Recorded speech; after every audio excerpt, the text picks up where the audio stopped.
കയർ മേഖലയുടെ പുനരുജ്ജീവനം ലക്ഷ്യമിട്ട് സമ്പൂർണ്ണ യോഗം വിളിച്ച കയർ മന്ത്രി രമേശ് ചെന്നിത്തല കയറുമായി ബന്ധപ്പെട്ട സ്ഥാപനങ്ങളിൽ പുതിയ നിയമനങ്ങൾ നടത്തേണ്ടെന്നും അനാവശ്യ ചെലവുകൾ ഒഴിവാക്കണമെന്നും മന്ത്രിയുടെ നിർദ്ദേശം. കയർ മേഖല നേരിടുന്ന പ്രതിസന്ധികൾക്ക് പരിഹാരം കാണുക എന്ന ലക്ഷ്യത്തോടെ ആഭ്യന്തര കയർ വകുപ്പ് മന്ത്രിയുടെ നേതൃത്വത്തിൽ ആലപ്പുഴയിൽ വിപുലമായ യോഗം ചേർന്നു. ചെറുകിട ഉൽപ്പാദകർ, കയറ്റുമതി മേഖലയിൽ പ്രവർത്തിക്കുന്നവർ, MLA-മാർ, ഉദ്യോഗസ്ഥർ, കയർ കോർപ്പറേഷൻ, കയർ ഫണ്ട്, ഫോം മാറ്റിങ്സ് പ്രതിനിധികൾ തുടങ്ങിയവരാണ് വിവിധ യോഗങ്ങളിൽ പങ്കെടുത്തത്. ആലപ്പുഴ ജില്ലയുടെ കരുത്തായ കയർ മേഖലയെ തിരിച്ചുകൊണ്ടുവരാൻ പ്രായോഗിക തലത്തിൽ എല്ലാ സാധ്യതകളും പരിശോധിക്കുമെന്ന് അദ്ദേഹം പറഞ്ഞു. കയർ കോർപ്പറേഷൻ, കയർ മിഷനറി മാനുഫാക്ചറിംഗ് കമ്പനി, കയർ ഫെഡ്, ഫോം മാറ്റിക്സ് എന്നിവിടങ്ങളിലൊന്നും പുതിയ നിയമനങ്ങൾ വേണ്ടെന്ന് മന്ത്രി നിർദ്ദേശിച്ചു.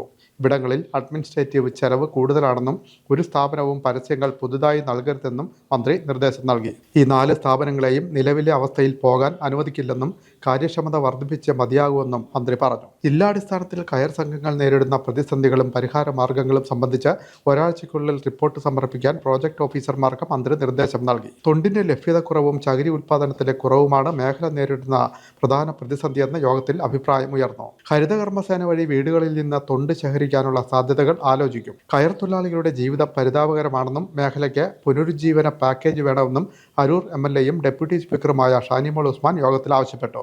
കയർ ഉൽപ്പന്നങ്ങളിൽ 5 തെങ്ങ് ബ്രാൻഡ് ഉണ്ടാക്കണമെന്ന് ചിറയിൻകീഴ് MLA രമ്യ ഹരിദാസ് ആവശ്യപ്പെട്ടു. കയർ മേഖലയിലെ പ്രശ്നങ്ങൾ പരിഹരിക്കാൻ ഒരു ദിവസം നീണ്ടു നിൽക്കുന്ന യോഗം വിളിച്ചതിൽ മന്ത്രി രമേശ് ചെന്നിത്തലയെ മുൻ മന്ത്രിയും ചേർത്തല MLA-യുമായ P. പ്രസാദ് അഭിനന്ദിച്ചു.